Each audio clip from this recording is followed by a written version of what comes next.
பிதா குமாரன் பரிசுத்தாவின் நாமத்தினாலே ஆமென். ஜெபம் செய்வோம். மகா இரக்கமும் கிருபையும் தயவும் நிறைந்த ஆண்டவரே, இது அருமையான அந்த ஓய்வு நாளுக்காக நன்றியோடு கூட துதிக்கிறோம், ஸ்தோத்திரிக்கிறோம்.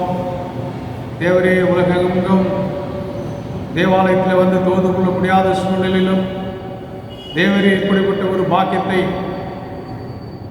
சமூக வலைதளங்கள் மூலமாக ஊழியர்கள் நிறைவேற்றுகின்ற கிருபை தந்து வருகிறதுக்காய் ஸ்தோத்திரம், நன்றி படைக்கிறது சுவாமி.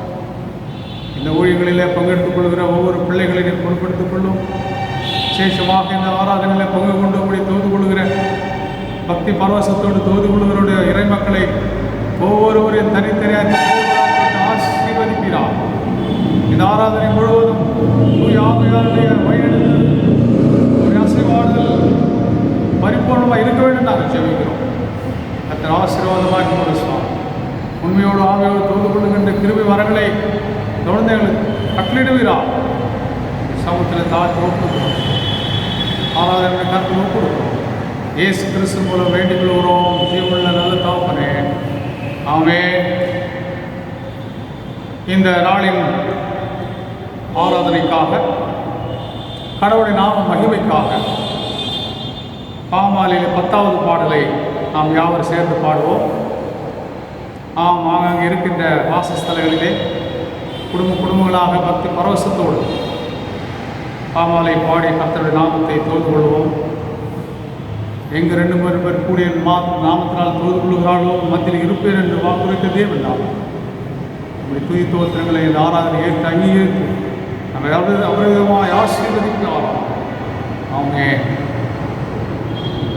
போற்றிடு ஆன்மமே சிருஷ்டிகர்த்தாவாம் வல்லோரே, ஏற்றிடு உனக்கு ரட்சிப்பு சுகமானோரே, கூடிடுவோம் பாடிடுவோம் பரனை மாண்பாய் சபையாரெல்லோரும், போற்றிடு யாவையும் ஞானமாய் ஆளும் பேரானே, ஆற்றலாய் காப்பரித்தம் செட்டை மறைவில் நம்மை ஈந்திடுமா இன்று நாம் வேண்டுமெல்லாம் யாவும் அவரருள் ஈவா. போற்றிடு கர்த்தனை ஆசீர்வதிக்கும் பிரானே, தேற்றிய தயவான் நிரப்புவாருள் பாடானே, பேரன்பரும் பராமரன் தயவை சிந்திப்பாய் இப்போதே போதும். போற்றிடு ஆன்மமே என் முழு உள்ளமே நீயோ, ஏற்றிடும் கர்த்தரை ஜீவன ராசிகள் யாவும் சபையாரே சேர்ந்தென்றும் சொல்லுவீரே, அணகே மகிழ்வாயாமே.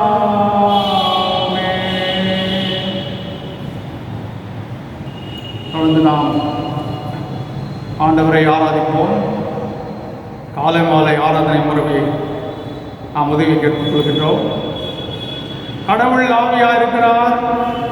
அவரை தொழுது கொள்கிறவர்கள் ஆவியோடும் உண்மையோடும் அவரை தொழுது கொள்ள வேண்டும்.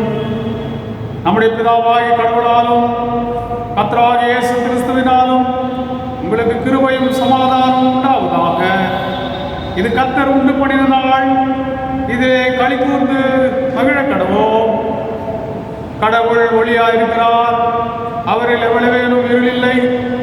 அவர் ஒளியில் இருந்தது போல நாமும் ஒளியிலே நடந்தால் ஒருவரோடொருவர் ஐக்கப்பட்டிருப்போம். அவருடைய குமாரனாகிய இயேசு கிறிஸ்துவின் ரத்தம் சகல பாவங்களை நீக்கி நம்மை சுத்திகரிக்கும். திரேக கடவுளை போற்றுவோமாக. எங்கள் தந்தையாம் கடவுளே, உமது வல்லமையான ஞானத்தாலும் எல்லாவற்றையும் படைத்து உமது குமாரன் எங்கள் இரட்சகராக தரும்படி உலகத்தில் அன்பு கூர்ந்திரே போற்றுகிறோம். குமாரனாம் கடவுளே, பாவத்தை தவிர்த்து எல்லாவற்றிலும் எங்களைப் போல் மனிதனாகி எங்கள் பாவங்களுக்காக ஒப்புக் கொடுக்கப்பட்டு எங்கள் நீதிக்காக உயிர்த்தேவரே போற்றுகிறோம். பரிசுத்த ஆவியானவராகிய கடவுளே, எல்லா உண்மைக்குள்ளவர்களை வழிநடத்தி கடவுளின் அன்பை எங்கள் நெஞ்சில் பொழிகிறவரே போற்றுகிறோம். இதா குமாரன் பரிசுத்த ஆவியாகிய கடவுளே, உமக்கு காலம் எல்லா புகழும் மகிமையும் உண்டாவதாக. ஆமென். பாவரிக்கை. நமக்கு பாவமில்லை என்போமானால் நம்மை நாமே வஞ்சிகளாவோம், நமக்குள் உண்மை இல்லை. நமது பாவங்களை அறிக்கையிட்டால் பாவங்களை நமக்கு மன்னித்து எவ்வித அநீதமும் நீங்க நம்மை சுத்திகரிப்பதற்கு அவர் நம்பத்தக்க ஒரு நீதியும் உள்ளவர். கடவுள் ராஜ்யம் சமீபித்திருக்கிறது. மனம் திரும்பி சுவிசேஷத்தில் நம்பிக்கை வையுங்கள். நமது பலவீனங்களுக்காக பரிதவிக்க முடியாத பிரதான ஆசாரியர் நமக்கு ராமல் எல்லா விதத்திலும் நம்மை போல் சோதிக்கப்பட்டும் பாவமில்லாத பிரதான ஆசாரியரே நமக்கு இருக்கிறார். ஆகவே நாம் யாவரும் இருக்கிற இடங்களிலே பயபக்தியோடு ஆண்டவர் நோக்கி பார்ப்போம். பொதுவான பாவரிக்கு ஜெபத்திற்கு முன்பதாக நாம் தனிப்பட்ட பாவங்களை நாம் மனத்தாண்மை அறிக்கையிடுவோம். தன் பாவங்களை மறைக்கிறவன் வாழ்விட மாட்டான், அவைகளை அறிக்கை செய்து விட்டு விடுகிறோம் இரக்கம் பெறுவான் என்று வேதவசனம் மிக தெளிவாய் எடுத்துரைக்கின்றதல்லவா? ஆகவே ஒரு சில மணித்துளிகள் அதற்காக நாம் கருத்தாய் செலவிடுவோம்.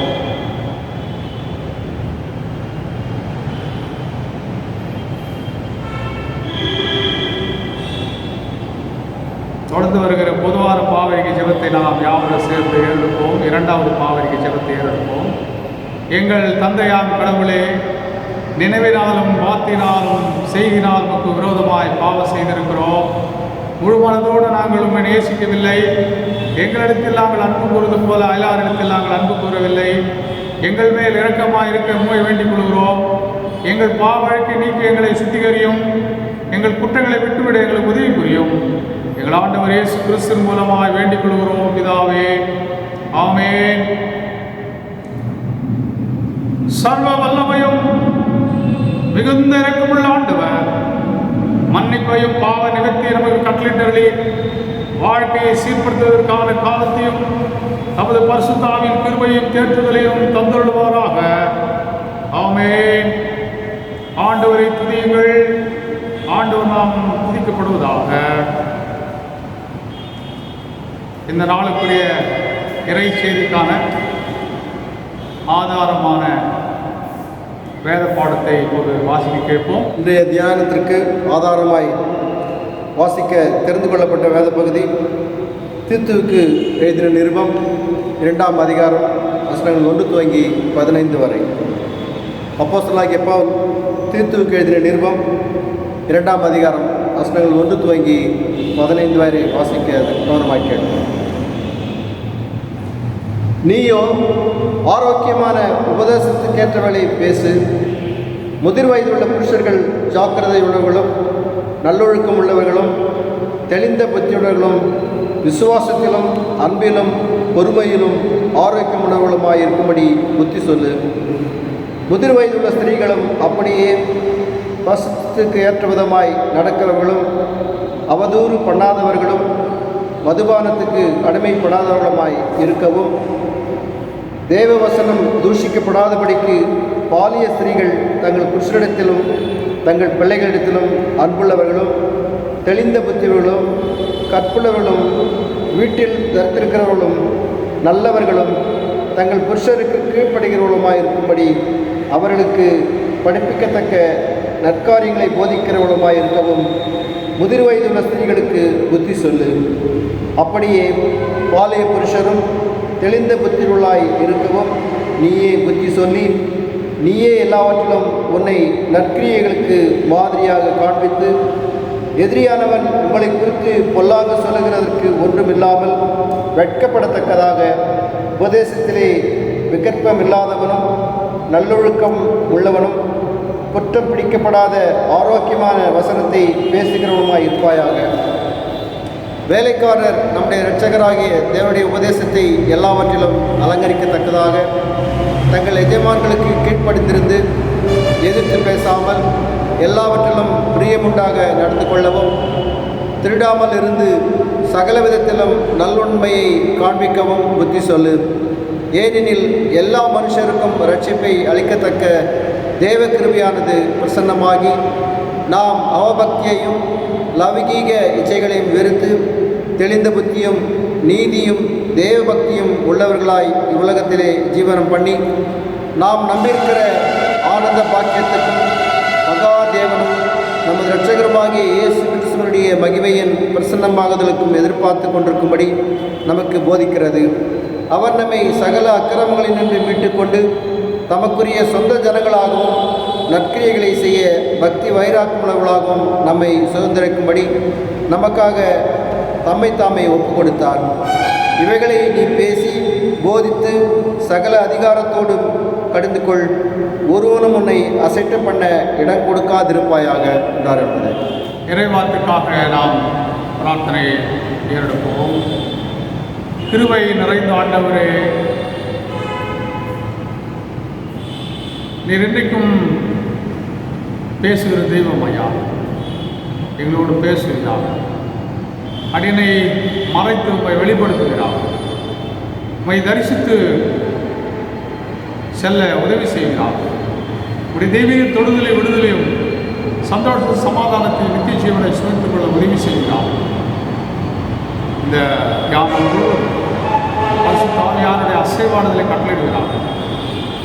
பரலோகத்தின் மன்னாவினாலே எங்களை திருப்திப்படுத்துகிறார். நான் கொடுக்கும் ஜீவ தண்ணீர் அது வற்றாத நீரூற்று, அது நதியை போலுங்களில் ஓடிக்கொண்டிருக்கு என்று சொல்லிடுறேன். அப்படிப்பட்ட ஆசீர்வாதங்களை கட்டளையிட்டார். இயேசு கிறிஸ்து மூலம் மிக தாழ்மையோடு கேட்கிறோம் நல்லதுதான். ஆமென். ஆண்டவருடைய சமாதானம் இறை மக்கள் யாவருக்கும் நிறைவாக உண்டாயிருப்பதாக. உலகமெங்கும் இந்த கரோனா வைரஸ் பரவல் அதிகரித்துக் கொண்டிருக்கின்ற சூழல் பல இடங்களிலே கட்டுப்படுத்தப்பட்டு வருகிறது. நம்முடைய தேசத்திலும் அதிகமாக முயற்சிகள் எடுத்து கட்டுக்குள் கொண்டு வர முயற்சிகள் செய்து கொண்டிருக்கிறார்கள். தொடர்ந்து அந்த போராட்டம் இருந்து கொண்டே இருக்கிறது. இறைமக்கள் தொடர்ந்து கருத்தாய் ஜெபிக்க அன்போடு கூட நீங்கள் அழைக்கப்படுகிறீர்கள். இப்படிப்பட்ட சூழலிலே கடவுளுடைய சமாதானம் இறைமக்களுக்கு அதிகமாக அவசியமாக இருக்கிறது. பார்க்கணும். பதட்டங்கள், பயங்கள், உயிர் பற்றிய கவலைகள், என்ன நடக்குமோ ஏது நடக்குமோ, எனக்கும் இது தொற்றுவிடுமோ என்ற பயங்கள். ஆனால் கடவுளுடைய அன்பு, பூரண அன்பு பயத்தை புறம்பே தள்ளும் என்று சொல்லி பார்க்கணும். ஆகவே அந்த கல்வாரி அன்பு நமக்காக சிலுவையிலே சிந்த ரத்தம் நம்மை மீட்டுக் கொள்வதற்காக சிந்தப்பட்ட ரத்தத்தினால நாம் உச்சந்தளவில் உள்ளங்கால் வரை கழுவப்பட்டவளாக தேவ ஆவியானவனாலே, தேவனுடைய அன்பினாலே, தேவ ஆவியானவருக்கும் நாம் நிரப்பப்படும் பொழுது எல்லா பயங்களும் நம்ம விட்டு நீங்கி போகும். இப்படி நீங்கி போகும்போது நமக்கு ஒரு ஊழியம் கூட கொடுக்கப்படுகிறது. அந்த ஊழியம் என்னவென்று சொன்னால், பேதுரு அப்போஸ்தலர் பேதுருக்கு கொடுக்கப்பட்ட வார்த்தை தான், நீ திடப்பட்ட பின்பு மற்ற சகோதரர்களை திடப்படுத்து என்று சொல்லி. ஆகவே பயத்திலும் சமாதானமின்றி பதட்டத்தோடு காணப்படுகிற மற்ற இறைமக்கள், மற்ற மக்களுக்கு நாம் சமாதான செய்தி, கடவுளுடைய அன்பை, நம்மை திடப்படுத்துகிற சத்திய சுவிசேஷத்தை பகிர்ந்து கொள்கிற ஊழியத்தை கூட இந்த சூழலில் நாம் செய்யும்படி நாம் அழைக்கப்படுகிறோம். நாம் பதறி போய் மற்றவர்களை பதற்றத்துக்குள்ளாக நடத்துகின்ற அது ஊழியம் அல்ல. ஆகவே கடவுளுடைய அன்பை உபதேசத்திலே, அவருடைய சத்தியத்திலே பலப்பட்டவளாக, விசுவாசத்திலே பலப்பட்டவளாக, ஆவிலே நிரப்பப்பட்டவளாக, ஆவியாளர்களாலே முத்திரிக்கப்பட்டவளாக, அபிஷேகிக்கப்பட்டவளாக இந்த உலகத்தில் தைரியமாக, சந்தோஷமாக, சமாதானமாக, இறைவனுடைய அனுகிரகத்தோடு தொடர்ந்து ஒரு வெற்றியுள்ள கிறிஸ்துவ வாழ்க்கை வாழ நாம் அனைவரும் அன்போடு கூட அழைக்கப்படலாம். ஆக இந்த நாளில் கூட சிறப்பான ஒரு தியான பொருளை நாம் கொண்டிருக்கிறோம். சீடத்துவம், சாட்சி என்ற ஒரு பொருளை நாம் தியானிக்க அழைக்கிறோம். சீடத்துவம் என்று சொன்னால் பல விதங்களிலே அதுக்கான அர்த்தங்களை பகிர்ந்து கொள்வதை பார்க்கிறோம். ஆனால் ஒரு அர்த்தம் இந்த நாளிலே நமக்கு கொடுக்கப்படுகிற அர்த்தம் உற்று நோக்குதல். நாம் பின்பற்றுகிற ஒரு தலைவனையோ அல்லது ஒரு வழிகாட்டியையோ ஒரு தலைமைத்துவத்தை ஏற்று நாம் யாரை தலைவராக ஏற்றுக்கொள்கிறோமோ அவர்களை உற்று நோக்கி அவரிடத்திலிருந்து கற்றுக்கொண்டு அவர்களை நம்முடைய வாழ்க்கையை அபியாசம் பண்ணி அந்த போதனைகளை சாட்சி பகர்வது, அதுதான் சீடத்துவம். அதை அப்படியே கிறிஸ்துவ கண்ணோட்டத்திலே நாம் அப்படியே எடுத்துக்கொள்ள வேண்டும். இயேசு கிறிஸ்துவை நாம் உற்று நோக்கி அவரிடத்திலிருந்து கற்றுக்கொண்டு அனுதினமும் அவைகளை நம்முடைய வாழ்க்கையை அபியாசம் பண்ணி அவைகளையே சாட்சியாக சாட்சி பகிர்ந்து மேபி நம்முடைய வார்த்தையின் மூலமாக நம்முடைய நடக்கையின் மூலமாக. ஆக அந்த வரிசையில் மத்தேயு 10:1-4 வரை நீங்கள் வாசிப்பது சொன்னால் அங்கே இயேசுவானவர் 12 சீஷர்களை அவர் தெரிந்து கொள்கிறார். அவருடைய பாத சுவடுகளை பின்பற்றும்படியாக அவருடைய திருப்பணி இந்த உலகத்திலே நிறைவேற்றும்படியாக 12 சீடர்களை அவர் தெரிந்து கொள்கிறார். அது மட்டுமல்ல, அதை தொடர்ந்து லூக்கா 10:1 நாம் பார்ப்போமானால் 70 சீடர்கள் தேர்வு செய்யப்படுகிறார்கள். அதைத் தொடர்ந்து மத்தேயு 4:25 பார்ப்போமானால் எண்ணற்ற சீடர்கள் இயேசுவுக்கு பெருகி போனார். ஸோ கிறிஸ்துவனுடைய கட்டளையும் அதுதான். நீங்கள் உலகத்துக்கு போய் சகல ஜாதிகளை சீஷராக்கி அவளுக்கு பிதாக்குமார் பரிசுத்தாவினால் ஞானஸ்நானம் கொடுங்கள், நான் கட்டளையிட்ட யாவையும் அவர்கள் உபதேசம் பண்ணுங்கள், இதோ சதா காலம் நான் உங்களோடு இருக்கிறேன் என்று வாக்கு பண்ணியிருக்கிறார். ஆகவே சகல ஜாதிகளை சீஷராக்குங்கள் என்று நமக்கு கட்டளை பிறப்பிக்கப்பட்டது. ஆகவே அந்த கண்ணோட்டத்திலே நாம் தொடர்ந்து தியானிப்போமானால் கிறிஸ்துவ சீடத்துவம் என்பது கிறிஸ்துவை முன்வைத்து எந்த ஒரு காரியத்தை செய்வது. நீங்கள் புசித்தால் குடித்தால் எதை செய்தாலும் எல்லாவற்றையும் தேவ நாம மகிமைக்கென்றே செய்யுங்கள் என்று சொல்லப்படுகிற வார்த்தைப்படி எல்லாவற்றையும், அது சிறிய காரியமானாலும் பெரிய காரியமானாலும் கிறிஸ்துவை முன்வைத்து என்னை பலப்படுத்தின கிறிஸ்துவனால் எல்லாவற்றையும் செய்ய எனக்கு பலன் உண்டு என்ற வார்த்தையின்படி கிறிஸ்துவை முன்வைத்து செய்கின்ற அதுதான் ஒரு சீடத்துவத்துக்கான முக்கியமான ஒரு அறிகுறியாக இருக்கிறது. இரண்டாவது, கிறிஸ்துவை போலவே வாழுதல். அவர் எவ்விதமாக இந்த உலகத்திலே தனக்காக வாழாமல் பிறருக்காக, பிறருடைய வாழ்வு ரட்சிக்கப்படும்படி, அவர்கள் கடவுளிலே பலப்படும்படி, அவர்கள் இறைவனிலே மறுரூபமாக்கப்படும்படி, அந்த பரலோக வாழ்வை இந்த உலகத்தில் பூவுலகத்திலே அனுபவிக்கும்படியாக அவர் இந்த உலகத்திலே வாழ்ந்து இறைவனை, அவர் பிதாவாகி தேவனை அவர் மகிமைப்படுத்தினார். ஆகவே கிறிஸ்துவை போலவே நாம் வாழுது, அதுதான் சீடத்துவம். மூன்றாவது, மற்றவர்களை சீடர்களாக்குவது. ஸோ நாம் மட்டும் சீடர்களாக நாம் அவரை பின்பற்றி கொண்டு பரலோக வாழ்வை அனுபவிப்பது மட்டுமல்ல, யாம் பெற்ற இன்பம் பெருகிய வயகம் என்று சொல்லி ஏராளமான மக்களை இந்த சத்திய சுவிசேஷத்தை அவரோடு கூட பகிர்ந்து கொண்டு நாம் அவர்களையும் அவருடைய சீடர்களாக நாம் மாற்ற நாம் அழைக்கப்படுகிறோம். ஏன் இன்றைக்கு எத்தனையோ போதனைகள் இந்த உலகத்தில் இருக்கிறது? ஏன் கிறிஸ்துவ போதனையினாலே இந்த உலகத்தை நிறுத்த வேண்டும்? ஏன் கிறிஸ்துவ போதனையினாலே மற்றவர்களை சீஷர்களாக்க வேண்டும்? எதற்கு இந்த கிறிஸ்துவனுடைய போதனை அத்தியாவசியமாக இருக்கின்றது? எத்தனையோ போதனைகள் இருக்கிறதா என்று சொல்லி கேட்கலாம்.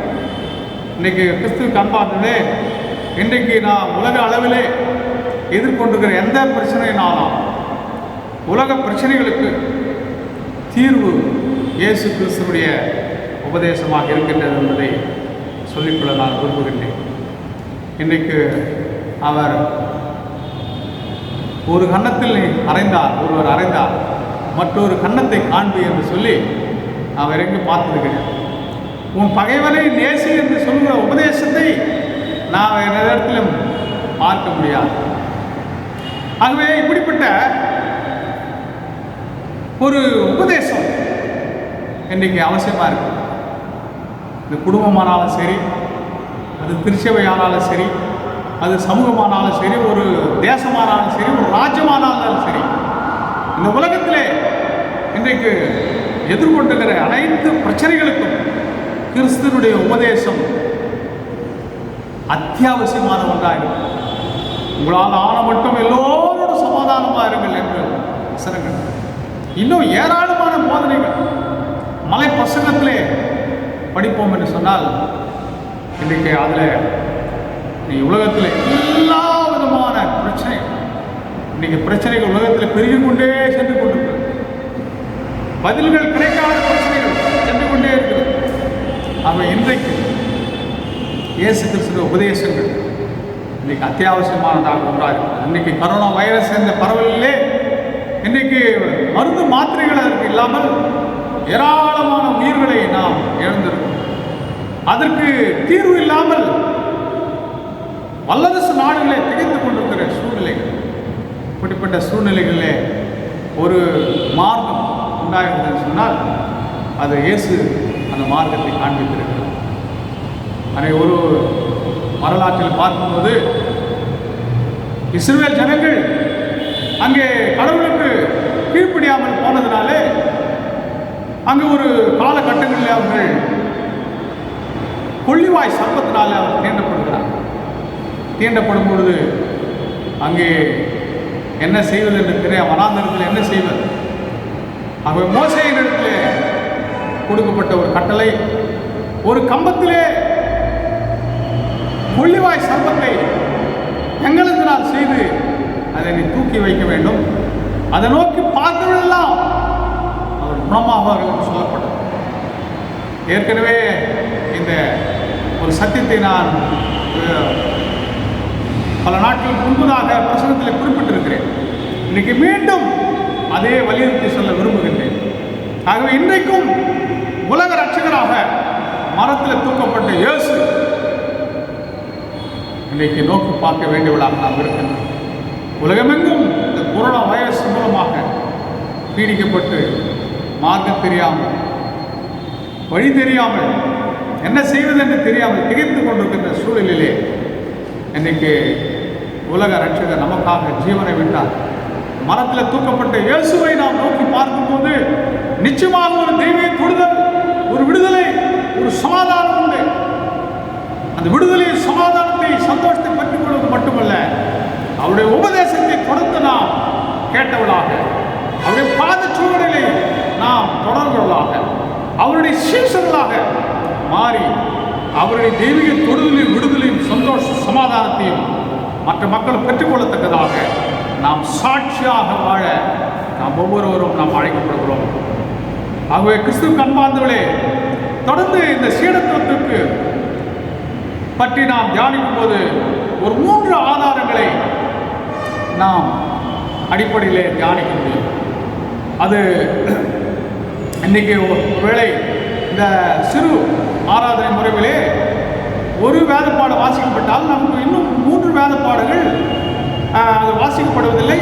ஆனால் நமக்கு தியானிக்கு கொடுக்கப்பட்ட வேத வாசிப்புகள் அது இன்றைக்கு. ஆகவே அதன் அடிப்படையில் 2 ராஜாக்கள் 2ஆம் அதிகாரம் 1ஆம் வசனத்தில் 15ஆம் வசனம் வரை நான் வாசிப்போம். ஆனால் அங்கே எலியா, எலிசா அவர்கள் இந்த தலைமைத்துவங்கள் ஒரு டிரான்சிஷன், எலியாவிடத்திலிருந்து எலிசாவிடத்திலே அந்த தலைமைத்துவம் அங்கே மாற்றப்படுகிற ஒரு சம்பவம் அங்கே நடக்கிறது. அதிலே நாம் முற்று நோக்குவோமானால், அந்த சம்பவத்தை நாம் சற்று ஆழமாக தியானிப்போமானால், இந்த சீடத்துவத்திற்கான மிக முக்கியமான ஒரு சத்தியங்கள் நாங்கள் புரிய வரும். அவங்க அதன் அடிப்படையில் நாம் பார்க்கும்போது இன்னைக்கு சீடத்துவத்துக்கு மிக முக்கியமான ஒரு காரணியாக இருப்பது பக்தி வைராகியம்.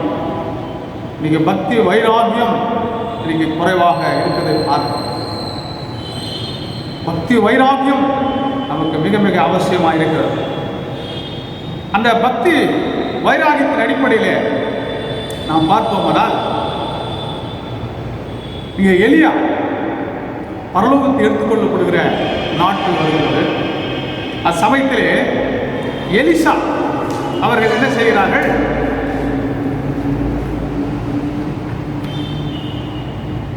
எலியாவை பின்தொடர்வதை பார்க்கிறோம். எலியா ஒரு குறிப்பிட்ட நாளிலே பரலோகத்தை எடுத்துக்கொள்ளப்படுகிறார். கர்த்தர் எலியாவை சோர்காட்டிலே பரலோகத்தை எடுத்துக்கொள்ள போகிற போது எலியா எலிசாவோடு கூட கில்காலிலிருந்து புறப்பட்டு போகிற ஒரு சம்பவத்தை இங்கே குறிப்பிடப்படுகிறது. இப்போது எலியா எலிசாவை நோக்கி, நீ இங்கே இரு, கர்த்தர் என்னை பெத்தேல் மட்டும் போக அனுப்புகிறார் என்றார். அதுக்கு எலிசா சொல்லுகிறான், நான் உம்மை விடுகிறது என்று கர்த்தருடைய ஜீவனையும் உம்முடைய ஜீவனை கொண்டு நான் சொல்லுகிறேன் என்றார். அப்படியே இருவரும் பெத்தேலுக்கு போனார். பின்பு எலியா அவனை நோக்கி, எலிசாவே நீ இரு, கர்த்தர் என்னை எரிகோ மட்டும் போக அனுப்புகிறார் என்றார். அதற்கு அவர், நான் உம்மை விடுகிறதில்லை என்று கர்த்தருடைய ஜீவனை உம்முடைய ஜீவனை கொண்டு சொல்கிறேன் என்றான். அப்போது அதுக்கு அவன் அப்படியே எரிகோவுக்கு அவர் போனான். பின்பு எலியா அவனை நோக்கி, நீ இங்கே இரு, கர்த்தர் என்னை யோர்தானுக்கு அனுப்புகிறார் என்றான். அதற்கு அவன், நான் உம்மை விடுகிறதில்லை என்று கர்த்தருடைய ஜீவனை உம்முடைய ஜீவனை கொண்டு சொல்கிறேன் என்றான்.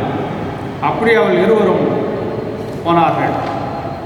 அவர்கள் இருவரும் யோர்தான் கரையில் நின்றார்கள் என்று சொல்லி நாம் பார்க்கிறோம். ஆக கிறிஸ்துவுக்கு அன்பார்ந்தவர்களே, எலியாவினிடத்திலே ஒரு பக்தி வைராகியம் அங்கே பார்க்கிறோம். அவனை எலியாவை பின்தொடர்ந்து செல்லுகிறான். பெத்தேலிருந்து எரிகோவிலிருந்து யோர்தானுக்கு எவ்வளவோ தூரம் அவனை பின்தொடர்ந்து சென்று கொண்டு பார்க்க. ஆனால் அவனைப் போலவே வேறு தீர்க்கதரிசிகள் இருந்தார். அவர்கள் எலியாவிடத்தில் வந்து சாதாரணமாக பேசுகிறார். அப்போது பெத்தேலில் இருக்கிற தீர்க்கதரிசிகள் புத்திரர் எலிசாவிடத்தில் வந்து, இன்றைக்கு கர்த்தர் உன் தலைமையாக இருக்கிற உன் எஜமானை உன்னை விட்டு எடுத்துக்கொள்ளப்படுவார் என்பது உனக்கு தெரியுமா என்றார். அதற்கு அவர், எனக்கு தெரியும், சும்மா இருங்கள் என்றார். ஆக இவனை போல மற்ற தீர்க்கதரிசிகள் இருந்தார்கள். ஆனால் எலியா அவர்கள் இந்த உலகத்திலிருந்து எடுத்துக்கொள்ளப்பட போகிறார் என்பதை தெரிந்திருந்தும் அவர்கள்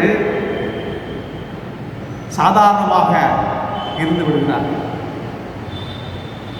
இன்னைக்கு இஸ்ரேல் ஜனங்களை மிக சிறப்பாக வழிநடத்தி கொண்டு வந்த ஒரு எலியா அவர் எடுத்துக்கொள்ளப்படுகிறார் என்று சொன்னால் அது ரொம்ப சீரியஸ் மேட்டர், வெரி சீரியஸ், ரொம்ப முக்கியமான ஒரு விஷயம். இன்றைக்கு எலிசா மிகுந்த பக்தி வைராகியத்தோடு அவனை பின்தொடர்ந்து செல்லுகின்றான். பின்தொடர்ந்து செல்லும்போது அவன் கடைசியாக எலியா ஒரு கேட்கிறான், நான் விட்டு எடுத்துக்கொள்ளப்படும் போது முன்னே நான் உனக்கு என்ன செய்ய வேண்டியது என்ன என்று கேட்கிறான். அது எலிசா, உம்மிடத்தில் ஆவின் வரை எனக்கு ரெட்டிப்பாய் கிடைக்கப்படி வேண்டுகிறேன் என்று சொல்கிறான். அதற்கு அவன், அரிதான காரியத்தை கேட்டாய், நான் உன் விட்டு எடுத்துக்கொள்ளப்படுகையில் என்னை நீ கண்டால் உனக்கு கிடைக்கும், இல்லாவிட்டால் கிடையாது என்று சொன்னான். ஆகவே இன்றைக்கு எலிசாவிட ஒரு பக்தி வைராகியத்தை பார்க்கும். மற்ற தீர்க்கதரிசிகள் எலியா எடுத்துக்கொள்ளப்படுவதை ஒரு பொருட்டாக எண்ணப்படவில்லை. ஆனால் எலிசாவோ அவன் தீர்க்கமாக அங்கே அவன் பின்தொடர்ந்து செல்கிறதை பார்க்கும். Risk taking. இன்றைக்கு பக்தி வைராக்கியம் இதில் மிக முக்கியமானது ஒன்றாக இருக்கிறது. இடர்களை, அதாவது கஷ்டத்தை எடுத்துக்கொள்ள வேண்டும். அது மட்டுமல்ல, எலிசாவிடத்தில் பார்த்த இன்னொரு காரியம், ஒரு பலமான ஊழியத்தை செய்ய வேண்டும் என்று ஒரு பேராவல் அவனிடத்தில் இருந்தது. அதற்காக தான் எலியாவிடத்தில் கேட்கிறான், உம்மிடத்திலிருந்து ஆவி ரெட்டிப்பான ஒரு மரம் எனக்கு வேண்டும் என்று கேட்கிறான். அவனுக்குள்ள ஒரு பேராவல், எலியாவை விட இரண்டத்தனையாய் நான் செய்ய வேண்டும். அவனை பின்தொடர்கின்ற ஒரு காரியத்தை பார்க்கிறோம். வெகு தூரமான ஒரு பிரயாணம் செல்வது மட்டுமல்ல, கடவுளுக்காக இரண்டத்தனையான ஒரு ஊழியத்தை செய்ய வேண்டும். ஒரு பேராக அவனுக்கு இருந்தபடினாலே, உனக்கு இருக்கிற ஆவி எனக்கு இரண்டத்தனையாக வேண்டும் என்று கேட்கிறான். அது மட்டுமல்ல, இறை மக்களுக்காக அவன் 2 பேர் பேசிக்கொண்டே இருக்கிறார்கள். அங்கே அக்னிமயமான ஒரு ரதம், அந்த குதிரை, அக்னிமயமான குதிரையும் ரதமும் இருவரின் நடுவே கடந்து செல்கிறது. சுழல் காட்டிலே எலியா எடுத்துக்கொள்ளப்படுகிறான். அப்போது அவன் கதறுகிறான், தகப்பனே தகப்பனே, இஸ்ரவேலுக்கு ரதமும் குதிரை வீரமாக இருந்தவரே என்று கதறுகிறான். ஏனென்றால் இஸ்ரவேல் ஜனங்களை அவன் மிக அற்புதமாக நடத்தி சென்று கொண்டிருந்தான். இன்னைக்கு எங்களை விட்டு எடுத்துக்கொள்ளப்படுகிறீரே. அதே போலதான் இந்த புது ஏற்பாட்டிலும் கூட அப்படித்தான் நடந்தது. இயேசு கிறிஸ்து மரித்து 3 நாள் உயிரோடு எழுந்து 40வது நாளிலே அவர் பருத்திக்கு எடுத்துக் கொள்ளப்படுகிறார். சீஷர்கள் எல்லாரும் அப்படிதான் கதறி கொண்டு பார்த்தார்கள். ஐயோ, இதே போலதான் எண்ணியிருப்பார். ஜனங்களுக்கு ரதமும் குதிரை வீரமாக இருக்கிற ஒரு எடுத்துக்கொள்ளப்படுகிறார் என்று சொல்லி அவர்களுக்கும் அங்கே பரிசுத்தாவி பொழியப்பட்டது. இங்கேயும் எலியா இடத்திலிருந்து இரண்டத்தனையான ஆவி எலிசாவுக்கு கொடுக்கப்பட்டது. ஆக கிறிஸ்துவ அன்பார்ந்தவர்களே, இன்றைக்கு இப்படிப்பட்ட ஒரு பக்தி வைராக்கியம் நமக்கு அவசியமாக இருக்கிறது. அதுதான் சீடத்துவம். மற்ற தீர்க்கதரிசிகளை போல ஒரு உதாசீனமாக இல்லை. அவர்கள் சாதாரணமாக பேசிக் கொண்டிருந்தார். அவளுக்கு ஏற்கனவே தெரியும் எலியா எடுத்துக்கொள்ளப்படுகிறார் என்று சொல்லி அதை சாதாரணமாக எலிசாவிடத்தில் சொல்லுகிறார். நீ உன் தலைமையாக நீ எடுத்துக்கொண்டிருந்த எலியா அவர்கள் எடுத்துக்கொள்ளப்பட போகிறார் என்று சொல்லி இன்னைக்கு அவர்கள் எந்த சீரியஸ்னஸும் இல்லை. இப்படி ஒருவேளை அவர் சீரியஸாக நடந்த எடுத்திருப்பார் சொன்னால் எலிசா அவரோடு சென்று அவரை வழி அனுப்பியிருக்க வேண்டும். அவர்களும் கேட்டிருந்தால் ஏதாவது அந்த ஆவி வரத்தை அவர்களும் பெற்றிருக்க முடியும். இன்றைக்கு எலிசாவை போல நாம் வாழ நாம் அழைக்கப்படுகிறோம். அது மட்டுமல்ல, சீடத்துவத்தில் இன்னும் முக்கியமான இன்னொரு காரியம் யோவான் ஸ்நான இடத்துல நாம் கற்றுக்கொள்வோம். அதுவும் இன்னைக்கு கொடுக்கப்பட்ட ஒரு வேத பாடம் தான். தாழ்மையில் உயர்வை காணுதல். தாழ்மை நம்மிடத்தில் காணப்பட வேண்டும். இன்னைக்கு ஒரு இடத்துல யோவான் ஞானஸ்நானம் கொடுத்து கொண்டிருக்கிறார். இயேசுவும் அந்த யோர்தானுக்கு அக்கறையிலே சீஷர்களோடு கூட ஏதாவது ஞானஸ்நானம் கொடுத்து கொண்டிருக்கிறார். அப்போது ஜனங்களெல்லாம் இங்கிருந்து அங்கே ஏராளமாக சென்று விடுகிறார். அப்போது சாதாரண ஒரு மனிதனாக இருந்தால் பொறாமைப்பட்டிருக்க வேண்டும். ஏன்னா இவன் தான் சீனியர், யோவான் ஸ்நானகன் ஒரு சீனியர். ஸோ இங்கே இருக்கிற ஜனங்கள்லாம் அங்கே போகிறாங்கன்னு சொன்னால் பொறாமைப்பட்டிருக்க வேண்டும். ஆனால் யோவான் ஸ்நானகன் மிக சிறப்பான ஒரு ஸ்டேட்மெண்ட் அவன் சொல்லுகிறதை பார்க்கணும். எனக்கு பின்பாக ஒருவர் வருகிறார், அவர் நான் குறிந்து அவர் பாதராட்சிகளை அவிழ்ப்பதற்கு நான் பார்க்கிறேன் அல்ல. நான் உங்களுக்கு ஜலத்தினால் ஞானஸ்தானம் கொடுக்கிறேன், அவர் உங்களுக்கு பரிசுத்தாவினால் அக்னியினாலும் ஆவினாலும் ஞானஸ்தானம் கொடுப்பார் என்று சொல்வது மட்டுமல்ல, ஒரு மிக அழகான ஒரு ஸ்டேட்மெண்ட் கொடுக்கிறார். நான் சிறுகவும் அவர் பெருகவும் என்று சொல்லுகிறார். இன்னைக்கு இயேசு கிறிஸ்துவை விட சீனியர் அவன் ஞானஸ்தானம் கொடுக்கும்போது ஏராளமான மக்கள் அவரை பின்பற்றினார். ஆனாலும் இயேசுவை அவன் உயர்த்தினான். இன்னைக்கு நம்முடைய தாழ்மை நம்முடைய ஊழியத்தில் அவசியமாக இருக்கிறது. தன்னைத்தான் தாழ்த்துகிறவன் உயர்த்தப்படுவான் என்று சொல்லப்படுகிறது. இன்றைக்கு நாம் சிறுகவும் இயேசு கிறிஸ்து பெருகும்படியான ஒரு தாழ்மை நமக்கு மிக அவசியமாக இருக்குது. அது சீடத்துவத்தில் மிக மிக முக்கியமானது. கடைசியாக பார்க்கும்போது சாட்சி. சீடத்துவத்திலே நம்முடைய சாட்சி மிக மிக அவசியமாக இருக்கிறது. அந்த சாட்சியின்படி பார்க்கும்போது தீத்து இன்றைக்கு வாசிக்கப்படுகிற வசனத்தின் அடிப்படையில் நாம் தியானிப்போம்னால், தீத்து அப்போஸ்தலனாகிய பவுல் தீத்துவுக்கு எழுதின நிருபத்திலே நாம் அங்கே பார்க்கும்போது முதிர் வயதுள்ளவர்களுக்கான ஒரு சாட்சி, எப்படியாக சாட்சியாக வாழ வேண்டும் என்று எடுத்துரைக்கிற உபதேசங்களை பார்க்கிறோம். அது மட்டும் முதிர் வயதுள்ள ஸ்திரீகளுக்கு சில உபதேசங்களை கொடுக்கின்றார்.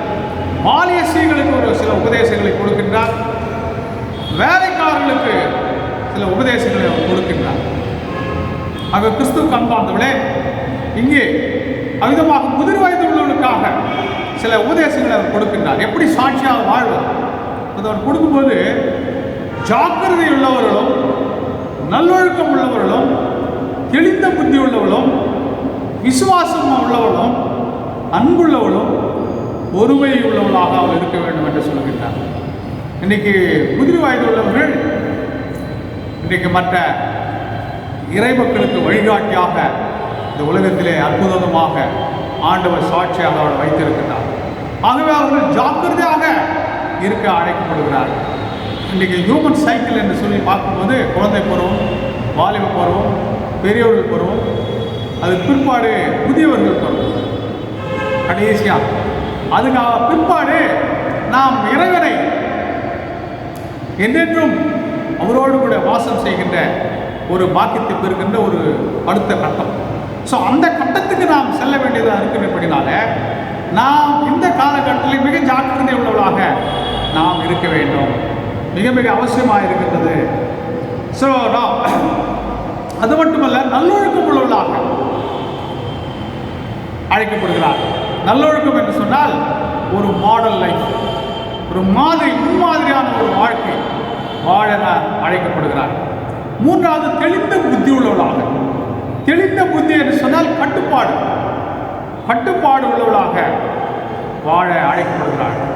மற்றும் விசுவாசம் உள்ளவர்களாகவும் அழைக்கப்படுகிறார். இன்னைக்கு உலகத்தில் நடந்து கொண்டிருக்கிற சூழ்நிலையில் பார்க்கும்போது மனுஷனுடைய விசுவாசம், தேவன் பேரிலிருந்து விசுவாசம் மிக அரிதாக குறைந்து கொண்டிருக்கிறது. ஐயோ, நான் இந்த கரோனா வைரஸ் சூழலிலே நான் என்ன நடக்குமோ, ஏது நடக்குமோ, என்னையும் அது பிடிக்குமோ என்ற ஒரு பயம் நிறைந்த சூழலில் வாழ்ந்து கொண்டிருக்கோம். இன்றைக்கு இந்த விசுவாசம் மிக மிக அவசியமாக இருக்கு. நான் ஏற்கனவே இந்த பிரசங்கத்திலே அவ்வப்போது நான் குறிப்பிட்டிருக்கின்றேன். நமக்கு இருக்க வேண்டிய விசுவாசம் எப்படிப்பட்ட விசுவாசம் என்று சொன்னால், நாம் வாழவே பிறந்தவர்கள், சாக அல்ல. நாம் என்னைக்கு கடவுள் நம்மை அழைத்து கொள்ள அவர் சித்தம் கொண்டிருக்கிறோம், அன்றைக்கு தான் நம்ம ஏதோ திடீரென்று ஏதோ ஒரு ஆக்சிடென்ட்லாம் நான் போக மாட்டோம். ஆகவே வாண்ட் டு லிவ், வாழ பிறந்திருக்கும். நான் பிழைத்திருக்கிறேன், நீங்கள் பிழைத்திருக்கிறேன். அதுதான் அந்த வசனத்தின் அடிப்படையில் நான் வாழ வேண்டும். ரெண்டாவது, நாம் ஜெயிக்கவே பிறந்தவர். உலகத்தில் உங்களுக்கு உபத்திரம் உண்டு, ஆனாலும் திடன் கொள்ளுங்கள், நான் உலகத்தை ஜெயித்தேன் என்று ஆண்டவர் சொல்லியிருக்கிறார். ஆகவே ஜெயக்கர்த்தர் நம்மோடு கூட இருக்கிறபடி நமக்கு ஜெயம் உண்டு. மூன்றாவது, வாண்ட் டு ஃப்ளை, நாம் கீழாகாமல் மேலாகும், வாலாகாமல் தலையாகும் என்று சொல்லப்பட்டிருக்கிறார். ஆகவே நாம் ஏதோ ஒரு ஆக்சிடென்டல் டெத் அல்ல. ஆண்டவர் ஒரு அமெரிக்கான ஒரு மரணத்துக்குள்ளாக தான் நம்ம ஆண்டவர் நிச்சயமாக கடவுளை பிள்ளை கொடுப்பார். ஒரு சமாதானம் நிறைந்த ஒரு மரணத்தை தான் நம்ம கொடுப்பார். அதுக்கு பிற்பாடு ஒரு மகிமையான ஒரு உயிர்த்தெழுதலை இயேசு கிறிஸ்து மூலமாக நாம் இருக்க போகிறோம். அது ஒரு பெரிய விபத்திலே, ஏதோ ஒரு விபத்திலே நாம் சிக்கிக்கொள்ளுதலாக மாட்டோம் என்ற ஒரு விசுவாசம் நமக்கு இந்த காலகட்டத்தில் அதிகமாக தேவைப்படுகிறது. விசுவாசத்தை பிரசோதித்து பார்க்கக்கூடிய நிலைமைகளில் ஒரு சூழலில் நாம் இருந்து கொண்டிருக்கின்றோம். அது மட்டுமல்ல, அன்புள்ளவர்களாக கூட நாம் அழைக்கிறோம். இன்றைக்கி சகோதர அன்பு நம்ம அதிகமாக பாராட்டுகிறோம். பெற்றோருக்கு காட்டுகிற அன்பை அதிகமாக பாராட்டுகின்றோம். இன்றைக்கி குறைவாக இருக்கிற அன்பு எது தெரியல, பகைவனின் ஏசி என்று சொல்லப்படுது பாருங்கள். அந்த அன்பு தான் குறைந்து காணப்படுகிறது. அந்த அன்புக்கு அடையாளங்களாக நாம் அழைக்கப்படுகிறோம். இன்றைக்கி பருந்து மழை பெய்யும் போது பேகுகளுக்கு மேலே சென்று விடுவோம். மழையிலே அதனால் சரியாக பறக்க முடியாது. ஆகவே இன்றைக்கி ஹியூமன் காம்ப்ரஹென்ஷன், ஒரு சாதாரண மனிதனுடைய மனப்பாங்கு, அவருடைய சுபாவங்கள், அவருடைய குணலட்சணங்கள், அவைகளை மேலாக நாம் கடந்து சென்று பகைவர்களையும் நாம் நேசிக்க கற்றுக்கொள்ள வேண்டும். அவை அப்படிப்பட்ட ஒரு சுபாவத்தை உடலாக நாம் அழைக்கப்படுகிறோம். அதுதான் சாட்சி. உலகத்தில் இப்படிப்பட்ட சாட்சி பகிர்ந்து கொள்ள ஆண்டவர் அழைக்கின்ற கடைசியாக பொறுமை உள்ளவர்களாக அழைக்கப்படுகிறோம். இன்றைக்கி ஒரு நிதானம் ஒன்று இருந்துச்சுன்னா அநேக பிரச்சனைகளுக்கு தான் நமக்கு ஆன்சர் கிடைக்கும். இயேசு கிறிஸ்து மூலமாக நமக்கு கிடைக்கும். நாம் நிதானத்தை கடைப்பிடிக்காமல் பதட்டத்தோடு செய்யும்போது தான் அநேக காரியங்களை தோல்வி காணும். இன்னைக்கு பொறுமை இவைகளெல்லாம் இருக்கும்படியாக முதிர் வயதில் உள்ளவர்கள் அல்லது குடும்ப தலைவர்களை எடுத்துக்கொள்ளலாம். அவர்களுக்கு இப்படிப்பட்ட ஒரு சாட்சி உள்ள வாழ்க்கை அவசியம் என்பதாக இந்த நாளில் இறைச்செய்தியாக நம்மிடத்தில் கடந்து வருகிறது. ரெண்டாவது பார்த்தோம்னு சொன்னால், முதிர் வயதுள்ள ஸ்திரீகள் அல்லது குடும்பத்திலே ஒரு பொறுப்புள்ள ஒரு ஸ்திரீகள் பெண்களை காண ஒரு போதனைகள் கடந்து வருகிறது. அவர்களுக்கு கடந்து வருகிற போதனை பரிசுத்தத்துக்கு ஏற்ற விதமாய் நடந்து கொள்ள வேண்டும் என்று கடந்து வருகிறது. பரிசுத்தத்துக்கு ஏற்ற விதமாய் அவர்கள் நடந்து கொள்ள வேண்டும் என்று இங்கே அவள் அழைக்கப்படுகிறார். இப்படி என்று பார்க்கும்போது அவர்கள் நம்பிக்கைக்குரியவர்களாக இந்த உலகத்திலே வாழ வேண்டும். நீதிமொழிகள் 31 நாம் பார்க்கலாம். நீதிமொழிகள் 31:10 குணசாலியான ஸ்திரீயை கண்டுபிடிப்பவன் யார்? அவளுடைய விலை முத்துக்களை பார்க்க உயர்ந்தது. அவள் புருஷனுடைய இருதயம் அவளை நம்பும். அவன் சம்பத்து குறையாது. அவள் உயிரோடு இருக்க நாளெல்லாம் அவனுக்கு தீமையே அல்ல, நன்மையே செய்கிறாள். ஆகவே முதிர் வயதுள்ள அல்லது மற்ற ஸ்திரீகளை குடும்பத்தில் முக்கிய தலைவியாக இருக்கின்றவர்களுக்கு கொடுக்கக்கூடிய ஒரு போதனை, அவள் நம்பிக்கைக்குரியவளாக இருக்க வேண்டும். அவள் புருஷனுடைய இருதயம் அவளை நம்பும் என்று சொல்லப்படுகிறது. கடைசியாக சொல்றான் பாருங்க, ஒரு அநேக பெண்கள் குணசாலிகளாக இருந்தது உண்டு, நீயோ அவர்கள் எல்லாருக்கும் மேற்பட்டவள் என்று அவளை புகழுகிறான். ஆகவே கிறிஸ்து அன்பார்ந்தே இப்படிப்பட்ட ஒரு சாட்சி அவசியமா இருக்கிறது. இரண்டாவது, மதிப்புக்குரியவளாக அவள் இருக்க வேண்டும். பாருங்கள், நீதிமொழி 31 20ஆம் வசனத்தில் பார்த்தீங்கன்னா, சிறுமையானவளுக்கு தன் கையை திறந்து ஏழைகளுக்கு தன் கரங்களை நீட்டுகிறாள். தன் வீட்டார் அது மட்டுமல்ல, நீதிமொழி 31 27 2வது பாகத்தை பார்த்தீங்கன்னா, தன் வீட்டுக்காரி எப்படி நடக்கிறது என்று கண்ணோக்கமாக இருக்கிறாள். ஆகவே தன் வீட்டையும் அவள் சிறப்பாக நடத்துகிறாள். மற்றும் சிறுமையானவர்களுக்கு தன் கையை திறந்து ஏழைகளுக்கு தன் கரங்களை நீட்டுகிறாள். ஆகவே ஒரு மதிப்பு உரியவர்களாகவும் அவள் வாழ அழைக்கப்படுகிறாள். மட்டுமல்ல, புகழுக்குரியவர்களாகவும் அவள் வாழ அழைக்கப்படுகிறாள். அது என்னவென்று சொன்னால், அழகுமே சௌந்தரியம் வஞ்சனை உள்ளது, கர்த்தருக்கு பயப்படுகிற ஸ்திரீயை புகழப்படுவாள் என்று சொல்லப்படுகிறது. ஆகவே இன்றைக்கு இப்படிப்பட்ட ஒரு பரிசுத்தத்திற்கு ஏற்ற விதமாய் நடக்கும்படியாக பெண்களுக்கு ஒரு போதனையாக சாட்சி உள்ள வாழ்க்கை வாழ பவுல் அப்போஸ்தலனால் நமக்கு கொடுக்கப்படுகிறது. இன்னொன்று, பாலி ஸ்திரீகள் காண ஒரு போதனையாக கொடுக்கப்படும். எப்படி சாட்சியாக வாழ வேண்டும்? பாலி ஸ்திரீகள் வேத வசனம் தூஷிக்கப்படாதபடிக்கு அவர்கள் புருஷனிடத்தில் பிள்ளைகளிடத்தில் அன்புள்ளவர்களாக இருக்க வேண்டும் சொல்லப்படுகிறது. தெளிந்த புத்தியுள்ளாக இருக்க அழைக்கப்படுகிறார்கள். அது கட்டுப்பாடு நிறைந்தவர்களாக, வீட்டில் தரித்திரர்களாக அழைக்கப்படுகிறார்கள், நல்லவர்களாக இருக்க அழைக்கப்படுகிறார்கள், புருஷர்களுக்கு கீழ்ப்படிவுகளாக இருக்க அழைக்கப்படுகிறார்கள். இன்னைக்கு இதெல்லாம் மாறி வரும் காலங்களிலே, நவீன உலகத்திலே இந்த போதனைகள் எல்லாம் ஏதோ அவுட்டேட்டட் என்று நினைக்கின்றார். இது காலாவதியாகி போன ஒரு போதனைகள் என்று அநேகர் நினைத்து இன்றைக்கு பலவிதமான பிரச்சனைகளில் சிக்கிக் கொள்கிறதை பார்க்கிறோம்.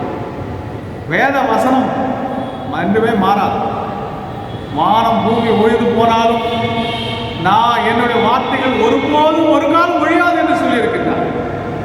ஆகவே கிறிஸ்துவுக்கு அன்பான புருஷனிடத்தில் பிள்ளைகளிடத்தில் அன்பு உள்ளவர்களாக அவர் இருக்க வேண்டும்.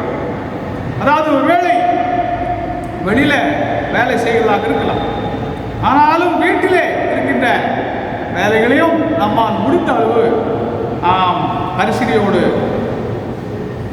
வீட்டில் உள்ள வேலைகளையும் நம்மால் முடிந்த அளவு தொடர்ந்து செய்து கொண்டே இருக்க வேண்டும். மனம் உருக்கமுள்ளவளாக இருக்க வேண்டும். வீட்டின் காரியங்கள் எனக்கு பொருத்தமானவள் அல்ல என்று சொல்லுவளாக இருக்கக்கூடாது. இரண்டாவது தெளிந்த புத்தியுள்ள என்று சொல்லி கட்டுப்பாடு நிறைந்த ஒரு பாலி ஸ்ரீகளாக அழைக்கப்படுகிறார். வீட்டில் தரித்திருக்கிறவர்கள். இன்றைக்கு நீதிமொழி 31 பார்ப்போம்னால் வெளியில வேலைகளுக்கு கூட அவர்கள் அனுமதிக்கப்படுகிறார். அதாவது நீதிமொழி 31:18 தன் வியாபாரம் பிரயோஜனம் என்று அறிந்திருக்கிறாள், இரவிலே அவள் விளக்கு அணையாது இருக்கும், தன் கைகளை ராட்டினத்தில் வைக்கிறாள், அவள் விரல்கள் கதிரை பிடிக்கும். ஆகவே outside the world, outside the home, வீட்டில் வெளியிலேயும் அவர்களுக்கு வேலைகள் இருப்பதை இங்கே அத்தாட்சியிடப்படுகிறது. அதே நேரத்தில் வீட்டிலேயும் வீட்டின் காரியங்களிலும் அவர்கள் பொறுப்புள்ளவர்களாக இருக்கின்றார், தரித்திருக்கிறவர்களாக அவர்கள் இருக்கின்றார். மூன்றாவது நல்லவளாக கூட்டி கழித்து வகுத்து பெருக்கி பார்த்தால் நல்லவர்கள் என்ற பெயரை நாம் எப்படியாவது எடுத்து விட வேண்டும். புருஷர்களுக்கு கீழ்ப்படிவளாக நாம் இருக்க வேண்டும். ஒருவேளை பவுலப்போ சொல்வது ஒருவேளை அது ஆதாவாதியாக போன ஒரு போல் தோன்றலாம், அல்லது பெண்களுக்கு எதிராக பேசின வார்த்தைகளாக கூட சிலர் பார்க்கின்றார். ஆனால் வேதத்தில் எழுதப்பட்டவர்கள் எல்லாம் நம்முடைய நன்மைக்கும் நம்முடைய மகிழ்ச்சிக்கும் நம்முடைய ஆசீர்வாதத்துக்கு எழுதப்பட்டவர்கள் என்று நாம் எடுத்துக்கொள்ள வேண்டும். எப்படி சபைக்கு கிறிஸ்துவானவர் தலையாக இருக்கிறாரோ அதே போல ஸ்ரீயானவர்களுக்கு புருஷன் தலையாக இருக்கிறார் என்று சொல்லப்பட்டது. ஆக கிறிஸ்துவுக்கு அன்பானவர்களே கடவுளுடைய நியமனத்து நம்ம நன்மைக்காக, நம்முடைய மகிழ்ச்சிக்காக, நம்முடைய ஆசீர்வாதத்துக்காக எழுதப்பட்டது.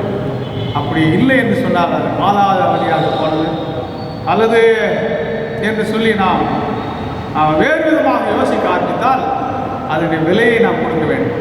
அதனுடைய விலை என்னவென்று சொன்னால் குடும்ப பிரச்சனைகள், சிக்கல்கள், அப்படிப்பட்ட வேதனைகள், இருதயத்திலே புண்கள் ஏற்படுகின்ற ஒரு சூழ்நிலைகள் ஏற்படுகின்றார்.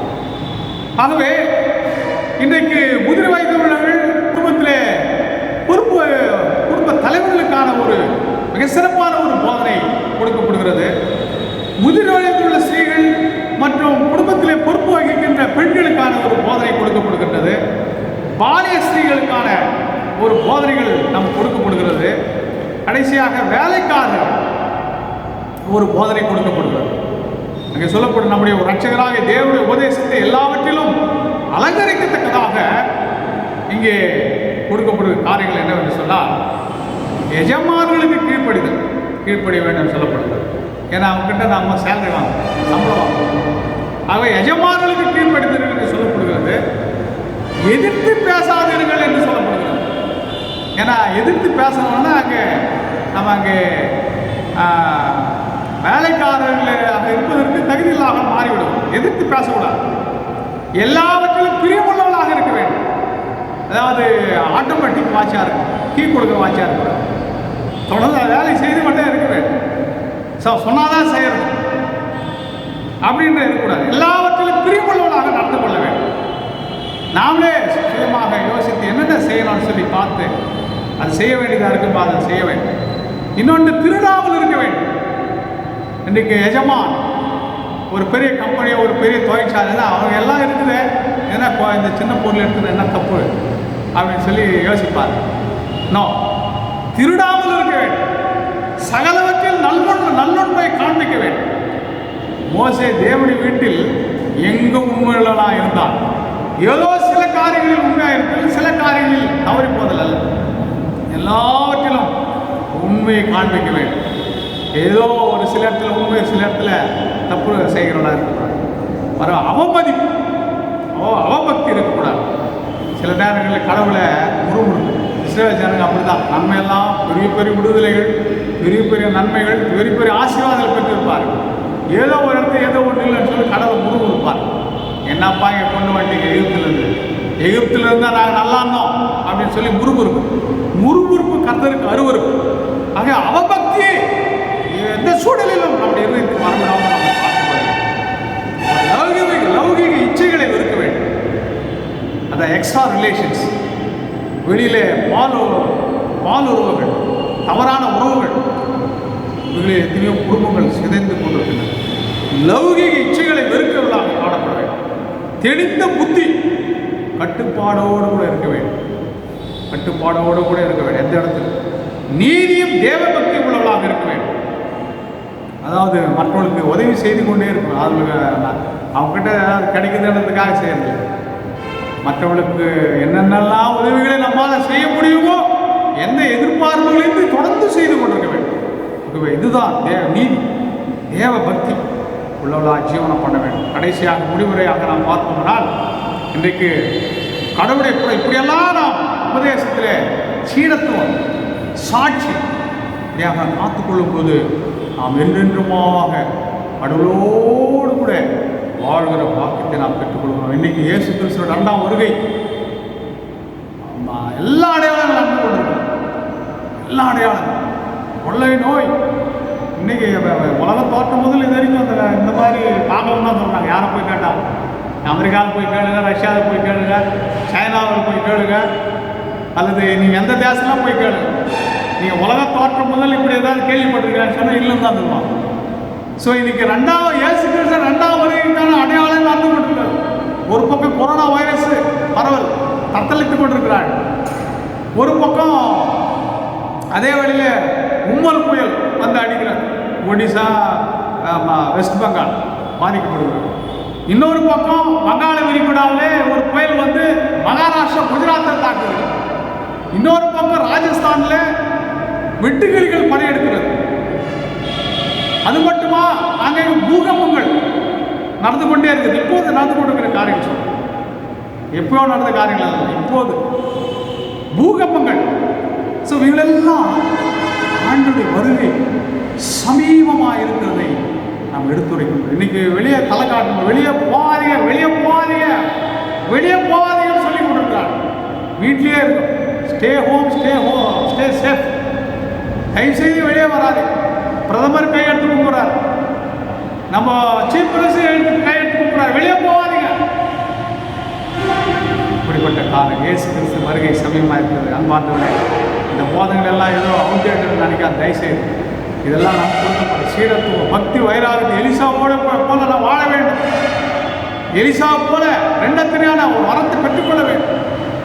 எலிசா போல ஒரு பக்தி வைராகியம் மாற வேண்டும். யோவான் சாதகனை போல ஒரு தாழ்மையை கடைபிடிக்க வேண்டும். பொறாமை இருக்கக்கூடாது.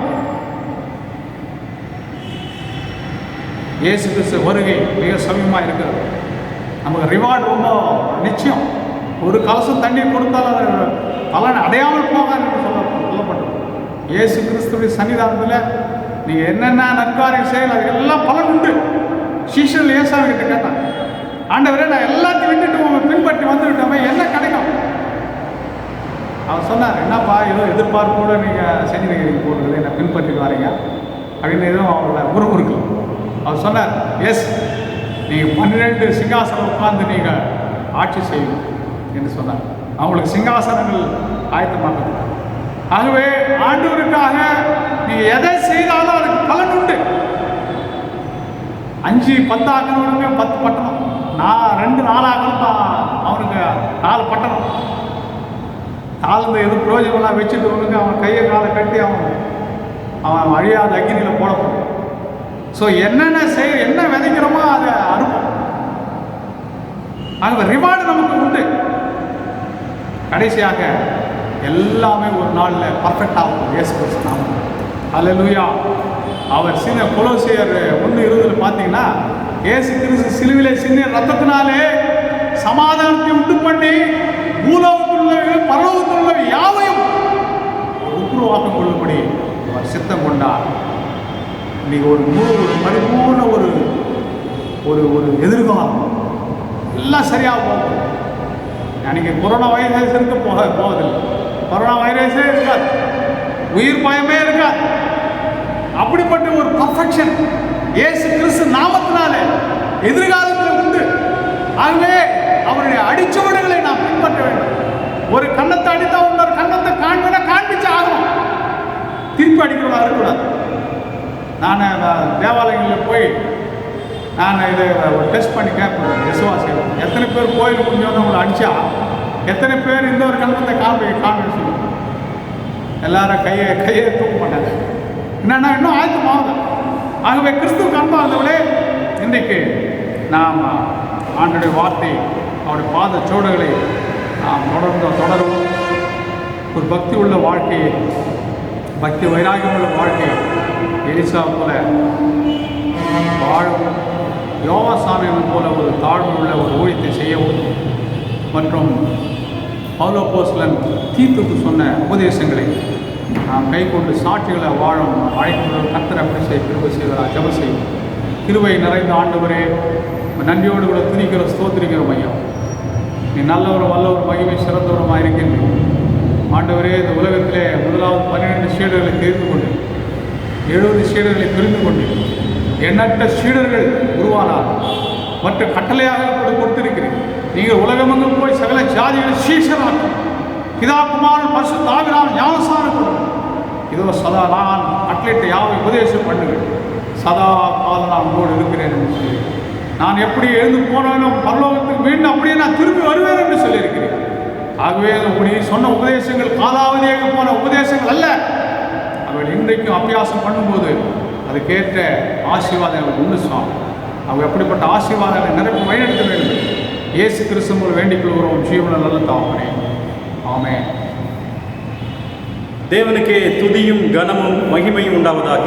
வாக்குத்தத்த வசனம் ஏசாயா தீர்க்கதரிசியின் புஸ்தகம் 40ஆம் அதிகாரம் வசனம் 31. ஏசாயா 40:31. கர்த்தருக்கு காத்திருக்கிறவர்களோ புதுபலன் அடைந்து கழுகுகளைப் போல சட்டைகளை அடித்து எழுப்புவார்கள். அவர்கள் ஓடினாலும் இளைப்படையார்கள், நடந்தாலும் சோர்ந்து போவார்கள். இந்த நாட்களில் நாம் அதிகமாக தேவனுடைய பாதத்தில் காத்திருப்போம். ஆவிக்குரிய பலனை வரங்களை பெற்றுக்கொண்டு கழுகுகளைப் போல சட்டைகளை அடித்து கர்த்தருக்காக எழுப்புவோம். அப்போது நாம் ஓடினாலும் இளைப்படைய மாட்டோம், நடந்தாலும் சோர்ந்து போக மாட்டோம். இயேசு கிறிஸ்துவின் ஈடு இணையற்ற நல்லாமத்திலே வாலாஜா தூய யோவான் திருச்சபையார் அனைவருக்கும் அன்பின் வாழ்த்துக்களையும் வணக்கங்களையும் குருசேகர குழுவின் சார்பாக அன்போடு தெரிவித்துக் கொள்கிறோம்.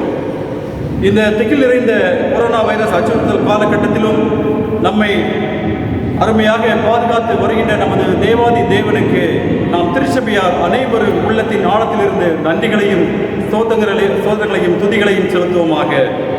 நம் திருச்சபையின் சார்பாக பல்வேறு நலத்திட்டங்களை செய்து வருகிறோம். அந்த வகையில் கடந்த 17/6/2020 புதன்கிழமை காலையிலே நமக்கு அருகாமையில் உள்ள தேவதானம் பகுதியை சார்ந்த 48 நரிக்குறவ மக்களுக்காக அரிசி மற்றும் மளிகை பொருட்களை வழங்கினோம் திருச்சபையின் சார்பாக. அதற்காக மனம் வந்து கொடுத்த திருச்சபையார் அனைவருக்கும் நன்றிகளை தெரிவித்துக் கொள்கிறோம்.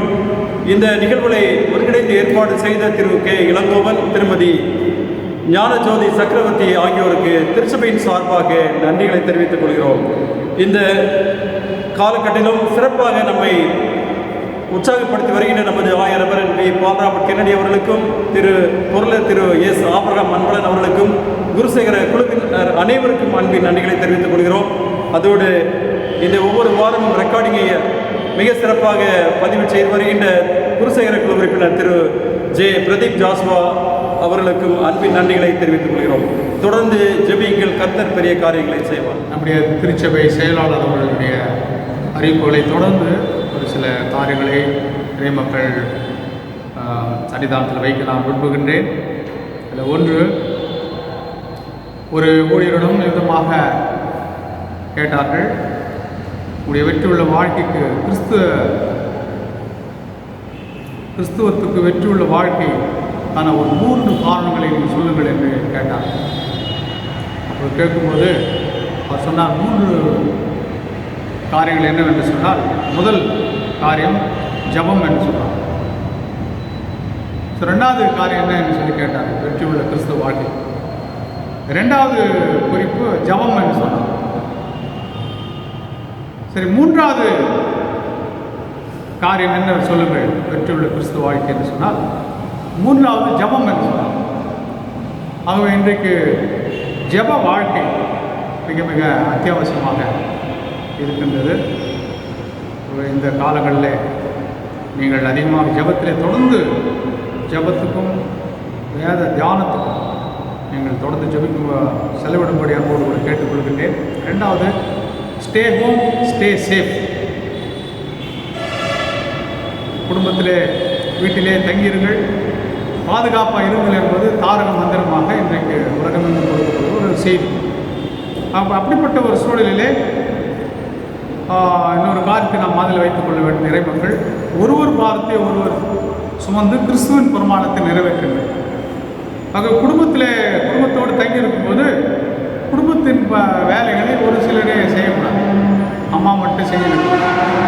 குடும்பத்தில் இருக்க எல்லாரும் அந்த வேலைகளை நாம் பகிர்ந்து கொள்ள வேண்டும். நானும் வீட்டில் ஆயிரமா போய் கேளுங்கள், நானும் வீட்டில் இருக்கிற வேலைகள் பகிர்ந்து கொள்கிறேன். ஆகவே குடும்பமாக வீட்டில் தங்கியிருக்கும் போது யாரோ ஒருத்தரோ அல்லது 2 பேரோ குடும்ப பாரங்களை சுமக்கக்கூடாது. எல்லாரும் சேர்ந்து குடும்ப வேலைகளை பகிர்ந்து கொள்ள வேண்டும். ஏன்னா வேத வசனம் அப்படி தான் சொல்லுகிறது, ஒரு பாரத்தை ஒரு சுமந்து கிறிஸ்துவின் பிரமாணத்தை நிறைவேற்றுகிறோம்.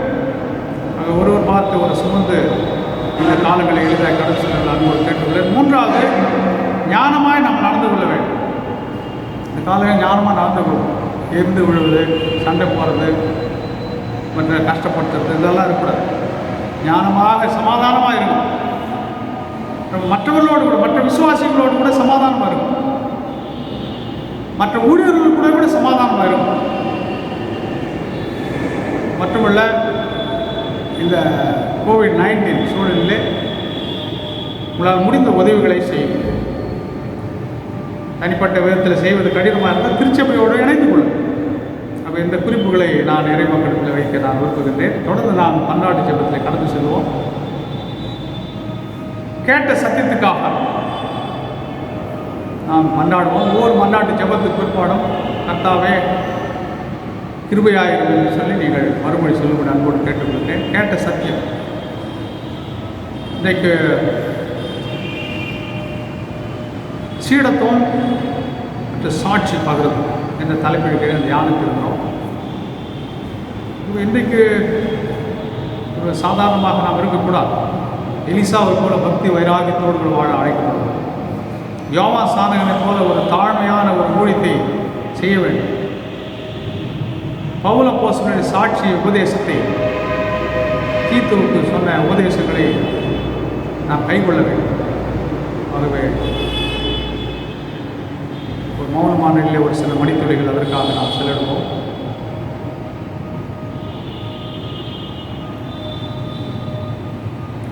கர்த்தாவே கிருபையாயிரும். கரோனா வைரஸ் பரவல் இன்றைக்கு உலகமெங்கும் தலைவரித்து ஆடிக்கொண்டிருக்கிறது. இதற்கான தீர்வுகள் கிடைக்க வேண்டும். கண்டிப்பாக தீர்வு உண்டு. இந்த உலகத்தை படைத்த கடவுளுக்கு இந்த தீர்வு உண்டு. நாம் திறப்பின் வாசலை சேர்ந்து ஜெபிக்கும்போது அது நடக்கும். ஆகவே முதலாவது காரியம் மருந்து மாத்திரை கண்டுபிடித்தாக வேண்டும். அதுக்காக ஜெபித்துக் கொள்ளுங்கள். நிலைமையை அரசுகள் கட்டுப்பாட்டுக்குள்ளாக கொண்டு வர வேண்டும். அதை ஞானமாக சமாளிக்க வேண்டும். அதுக்கான ஞான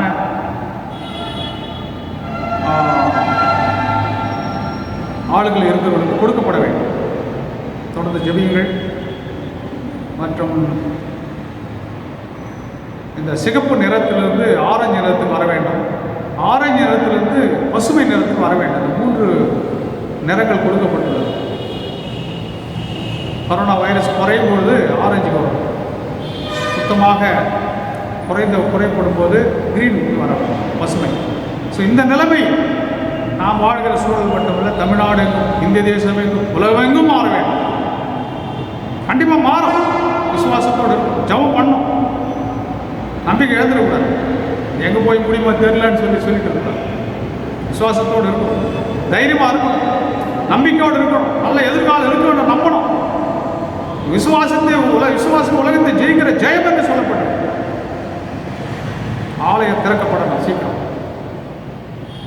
கட்டுகளோடுகளால் அல்ல, விடுதலையோடு கொடுத்து வந்து கொள்ள வேண்டும். நிறைய கட்டுப்பாடுகள். ஆலயம் திறந்தா சார் கட்டுக்காடு காத்திருக்கும். அப்படி அல்ல, சீக்கிரத்தில் எல்லா தீர்வு கண்டு விடுதலையோடு கூட நிறைய மக்கள் தொழுது கொள்ள வேண்டும். அப்படிப்பட்ட நிலைமை கர்த்தர் நினைச்சாலும் முடியாது. திறப்பு வாசல் இருக்கணும். ஜெபம் பண்ணணும். விசுவாசத்தை ஜெபம் பண்ணணும். அப்படிப்பட்ட தரிசனம் இருக்கணும். ஒரு விடுதலை உண்டு. நிறைய மக்கள் தளர்ந்து போகணும். ஆகவே மௌனமான நிலையில் ஒரு சில மணித்துளிகள் நாம் அதற்காக செலவு.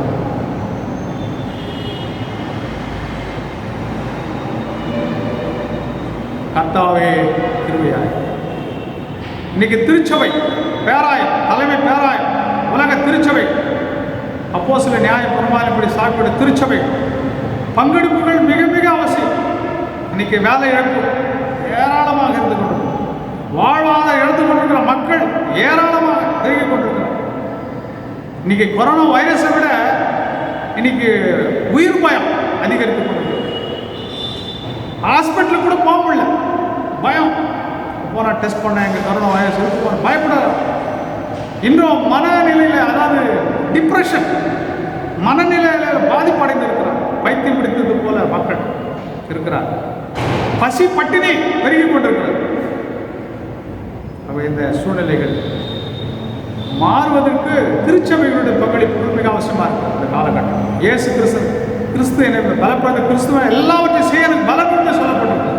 ஆகவே திருச்சபை மூலமாக ஒரு விடிவு காலம் உண்டு. அவை ஜெபம் பண்ணோம். திறப்பின் வாசல் தொடர்ந்து நிற்போம். மௌனமாக ஜெபத்தில் கலந்து செய்வோம்.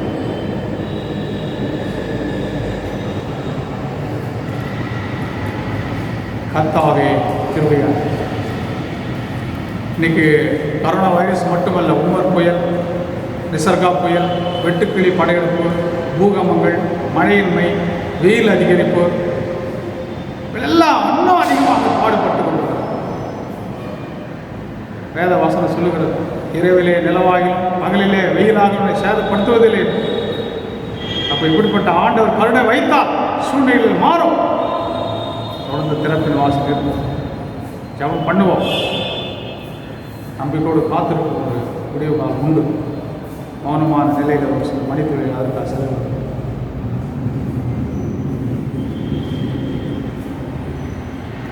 கர்த்தாவே கிருபையாய். அன்பின் ஆண்டவரே, நான் இந்த ஏறத்த மன்றாட்டு ஜெபங்களை சுகந்த வாசனை முகர்ந்து இந்த ஜெபங்களுக்கு ஆமேன் ஆமேன் என்றும் விடைகளிக்க உதவி செய்கிறார். விசேஷமாக விசுவாச குடும்பத்தாரை பொறுப்படுத்திக் கொள்கிறார். தேவரீர் இறங்குவீரார்.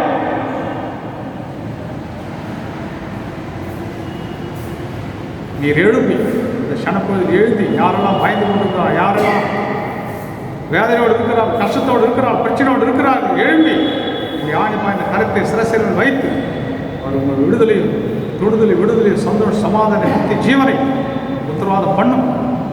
கொரோனா வைரஸில் பாதிக்கப்பட்ட மக்களுக்கு இஸ்ரவேல் ஜனங்கள் வனாந்தரத்திலே அந்த தூக்கப்பட்ட மரத்தில் தூக்கப்பட்ட இந்த வெங்கல சர்மத்தை நோக்கி பார்த்து பிழைத்தார். அது பிற்காலத்தில் நடக்க போகிற சம்பவத்துக்கு அது திஷ்டாந்தமாக வைக்கப்பட்டிருக்குது. அப்போ இன்னைக்கு உலக மீட்புக்காக இயேசு கிறிஸ்து சிலுவையில் உயர்த்தப்பட்டிருக்கிறார். நோக்கி பார்த்து பிழைப்பு உண்டாக வேண்டும். உதவி செய்யும் சூழ்நிலை மாறட்டும். இயேசு கிறிஸ்து மூலம் வேண்டிக் கொள்கிறோம். ஆமென். ஆண்டவராக இயேசு கிறிஸ்துவின் கிருபையும் பிதாவாகிய தேவனுடைய அன்பும் பரிசுத்தாவின் ஐக்கியமும் வழிநடத்தலும் ஆசீர்வாத நன்மைகளும் அனைவருக்கும் நிறைவாகின்ற என்று சதா காலம் உண்டாயிருப்பதாக. ஆமென். ஆனும் மரமண்டல ஜெபத்தை எடுப்போம். மரமண்டல இருக்கிற எங்கள் பிதாவே, உடைய நாமம் பரிசுத்தப்படுவதாக, உடைய ராஜ்யம் வருவதாக, உடைய சுத்தம் மரமண்டலே செய்யப்படுவது போல பூமியிலே செய்யப்படுவதாக. வேண்டிய அண்ணனுள்ள ஆகாரத்தின் எங்களுக்கு தார். எங்கள் கடனாளி இருந்தால் மன்னிக்கிறது போல எங்கள் பாவம் குற்றங்களை மன்னித்தரும். எங்களை சோதனைகள் பிரவேசிக்க கொண்டாமல் தீவில் நின்று எங்களை ரட்சித்துக் கொள்ளும். ராஜ்யமும் வல்லமை மகிமையும் என்னென்றைக்கு முடிகிறது. ஆமென். என் ஆத்துமாவே கர்த்தரை ஸ்தோத்திரி, என் முழு வேடி பரிசுத்த நாமத்தை ஸ்தோத்திரி. என் ஆத்துமாவே கர்த்தரை ஸ்தோத்திரி, கர்த்தர் செய்த சகல முதலாளி பரவாயில்லை. ஆமென். கர்த்தர் உங்களோடு இருப்பாராக, உங்கள் ஆவியோடு இருப்பாராக. சமாதானத்தோடு வாழுங்கள். கர்த்தருடைய நாமத்தினாலே. ஆமென். Thank you. God bless you.